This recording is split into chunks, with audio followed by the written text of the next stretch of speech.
Selamat siang, Om Swastiastu. Om Swastiastu. Iya. Sebelum memulai pembelajaran, Ibu absensi dulu. Ibu kirim linknya di chat. Silakan kalian absen. Baik, Bu. Iya. Bisa dibuka absensinya? Bisa, Bu. Iya. Silakan. Oke, sudah masuk datanya semua. Sebelum mulai pembelajaran hari ini, kita awali dengan doa.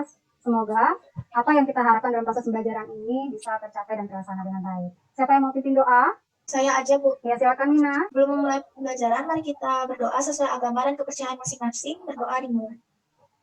Berdoa selesai. Iya, terima kasih Wina. Sama-sama, Bu. Iya. Sebelum mulai pembelajaran untuk materi kali ini, minggu lalu materinya apa? Masih ada ingat nggak? Tentang tingkat keanekaragaman hayati. Tingkat keanekaragaman hayati ya.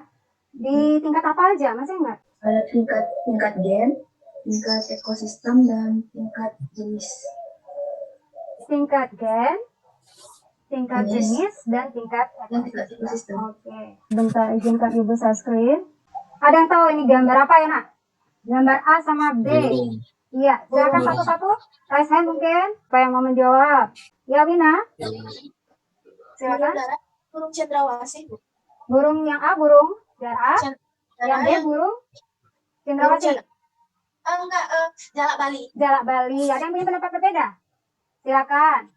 Yang A burung apa? Kalian jumpai di mana? Yang B kalian jumpai di mana? Apakah di rumah kalian ada ini yang A sama yang B atau bagaimana? Ya, silakan. Saya tahu, Bu. Iya, silakan Muhammad. Yang A itu gambar burung dara sama benar sih, Bu, benar kata Wina, Bu. Iya, berarti kamu setuju.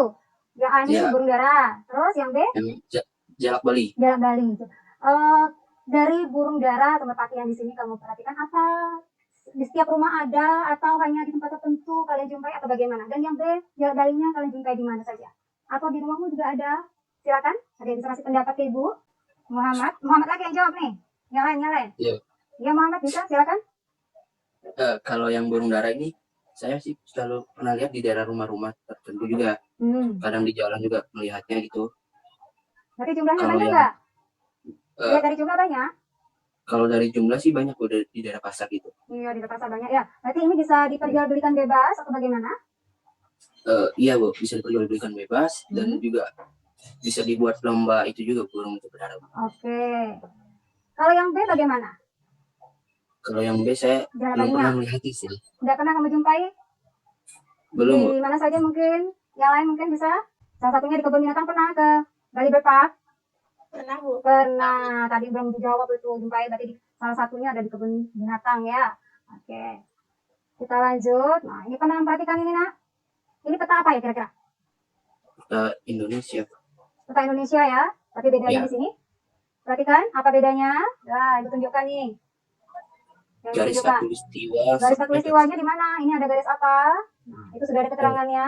Nah, ini kita hari ini akan membahas persebaran hewan di Indonesia ya. Ini menurut dari garis khayal imajiner dari penemuan Russell Wallace, kemudian lagi satu dari ahli Jerman, nah ini namanya Weber.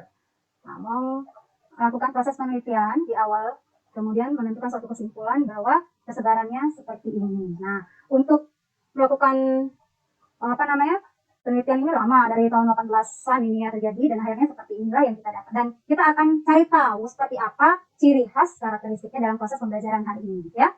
Nah, ini KD kalian untuk pertemuan hari ini sama dengan yang minggu lalu, yaitu menganalisis berbagai tingkat keanekaragaman hayati di Indonesia beserta ancaman dan pelestariannya. Ini IPK-nya, menganalisis persebaran karakteristik flora dan fauna Indonesia, kemudian merinci berbagai ancaman terhadap kelestarian keanekaragaman hayati, kemudian merinci manfaat dan nilai keanekaragaman hayatinya, dan tentunya proses ini dilakukan pada pengerjaan LKPD, dan hasil laporannya itu berupa nanti PowerPoint-nya ya. Nah, tujuan pembelajaran kita hari ini, nah ini model yang Ibu pakai dalam proses pelajaran adalah PBL, problem listening, dengan tujuan yang pertama, berarti kalian mengamati tayangan PowerPoint nanti Ibu sajikan, kasus-kasusnya, kemudian dapat menganalisis persebaran karakteristik flora dan fauna di Indonesia, kemudian yang kedua, dengan diskusi kalian dapat merinci berbagai ancaman terhadap pelestarian keanekaragaman hayati, dan yang ketiga, melalui diskusi kelompok, nanti kalian dapat merinci manfaat dan nilai keanekaragaman hayati itu dengan tepat.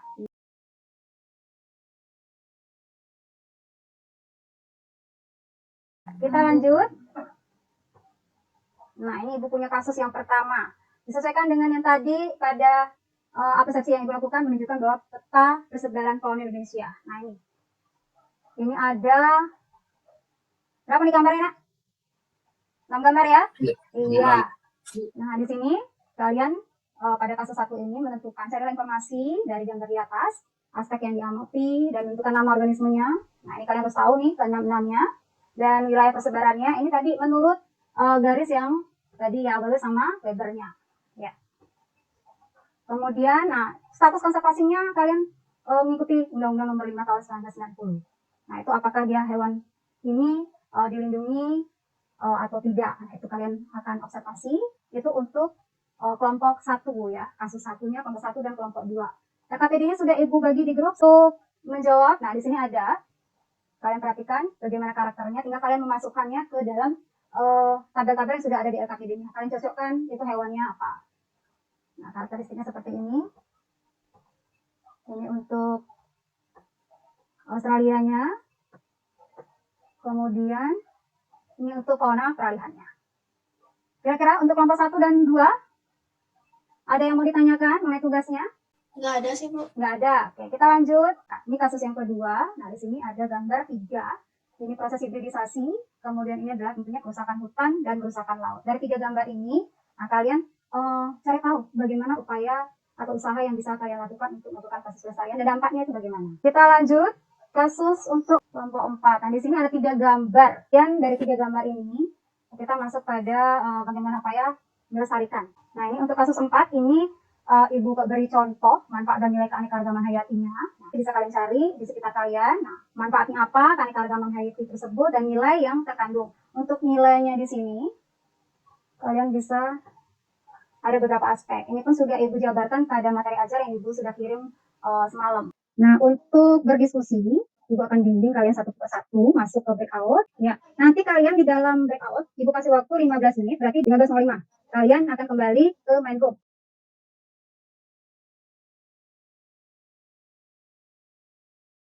Untuk yang wilayah persebarannya itu perlu diisi nggak daerah wilayah oriental atau Australian peralihan gitu? Isi kayaknya. Isi aja ya? Kapan isi?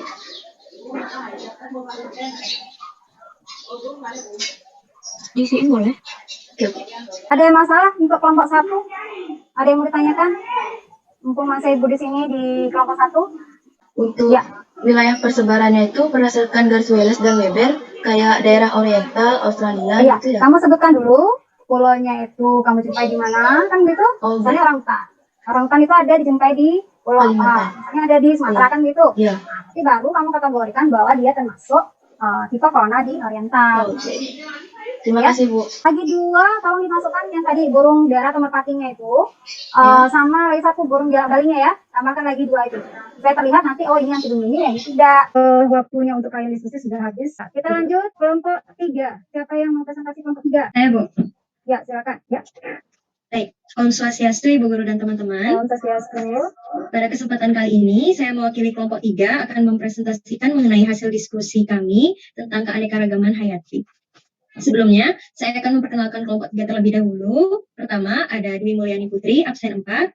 Lalu saya, Ibu Siagong Putri Indri Wijayani, absen 7. Lalu ada Nilu Intan Puja Semesti, absen 34. Dan Nimade Dinda Marcelia, absen 35. Pada kasus kali ini, kelompok 3 mendapatkan mengenai dampak kerusakan keanekaragaman hayati di Indonesia. Yang pertama ada hibridisasi. Hibridisasi adalah efek samping dari pengenalan dan infansi. Fenomena ini dapat sangat merugikan spesies langka yang bersentuhan dengan yang semakin berlimpah. Spesies yang berlimpah dapat kawin silang dengan spesies langka, membanjiri kolam gen. Masalah ini tidak selalu jelas dari morfologi atau penampilan luar, pengamatan saja.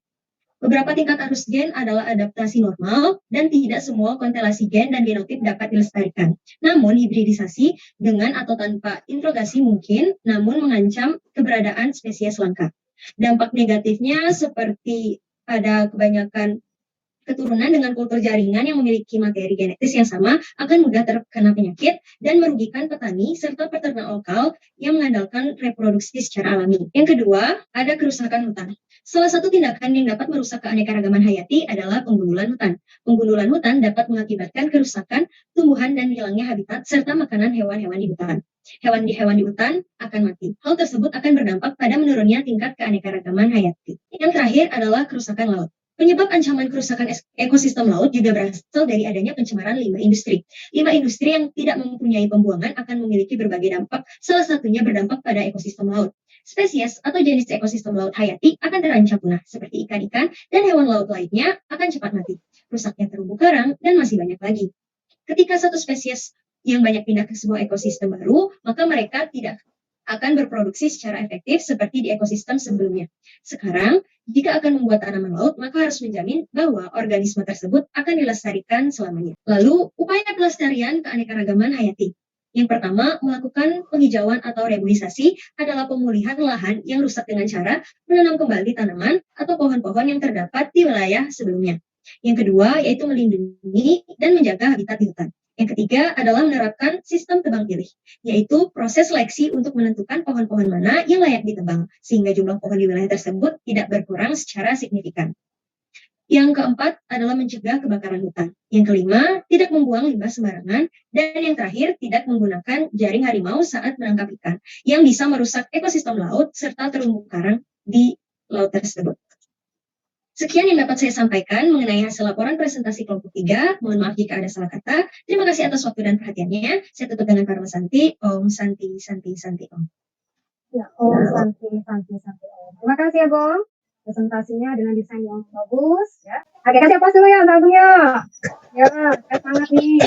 Kita semangat ya. Untuk hibridisasi itu berarti ada proses persilangan atau perkawinan dari minimalnya ada satu jenis genetik yang berbeda, secara fenotipnya juga satu minimal yang berbeda, kemudian bisa dikawinkan, akhirnya membentuk suatu yang baru begitu.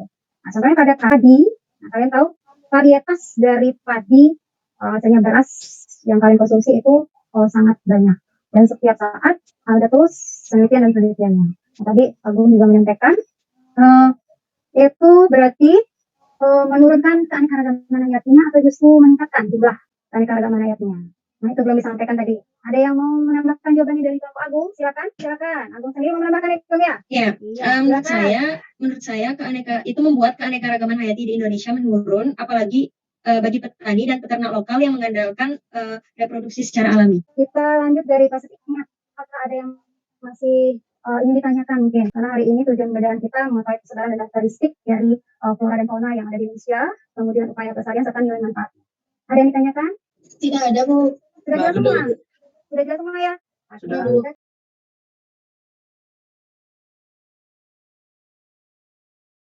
Kita simpulkan secara garis besar dulu bahwa persebaran fauna di Indonesia itu meliputi wilayah persebarannya menurut Wallace dan Weber itu ada 3. Yang pertama adalah secara fauna berada di daerah oriental atau Asia, kemudian yang kedua fauna ada di kawasan Australia, dan yang ketiga di peralihan. Dia punya ciri khasnya masing-masing. Itu untuk persebarannya. Kemudian untuk yang kedua, upaya pelestariannya di sini bisa dilakukan secara in situ di dalam habitat asli dan secara ex situ di luar habitat aslinya. Ada tidak yang mau merefleksi kegiatan hari ini? Salah satunya bisa apa yang kalian sudah pelajari hari ini, kemudian apa yang belum kalian mengerti, atau ada mungkin yang kalian senangi dalam proses kegiatan di daring ini apa? Ya silakan, ada yang mau menyampaikan? Yang kita pelajari Iya, gimana ya? lebih spesifik seperti upaya pelestariannya, wilayah persebaran Weber Wallace itu. Ya. Terus yang saya tidak mengerti tidak ada karena cukup berat. Oke. Dan yang saya senangi dari presentasi ini cukup menyenangkan, tapi lebih menyenangkan jika secara langsung presentasinya. Iya, semoga kita bisa luring ya. Sekarang kita lanjut dulu. Kalian akan Ibu ajak mengerjakan tes evaluasi 5 menit saja. Saya tahu Ibu pencapaian kalian. Ibu kirim di chat ya. Silakan diklik chat, di chat dibuka. Tes evaluasinya ada di chat. Waktunya 5 menit cukup. Oke, kita lanjut sekarang ya. Ya, berarti keberhasilan kita hari ini lumayan progresnya.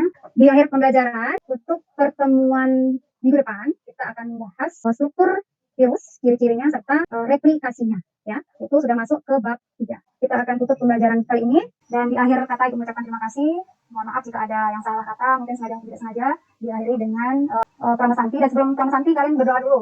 Ya, silakan dipimpin doanya. Mari kita berdoa sesuai agama dan kepercayaan masing-masing. Berdoa dimulai. Berdoa sesuai. Ya, terima kasih Nina. Ya, untuk proses pembelajaran hari ini sudah maksimal bisa kita kerjakan. Terima kasih kalian sudah mengikuti proses pembelajaran hari ini, dan kita tutup dengan doa santi. Om santi santi santi.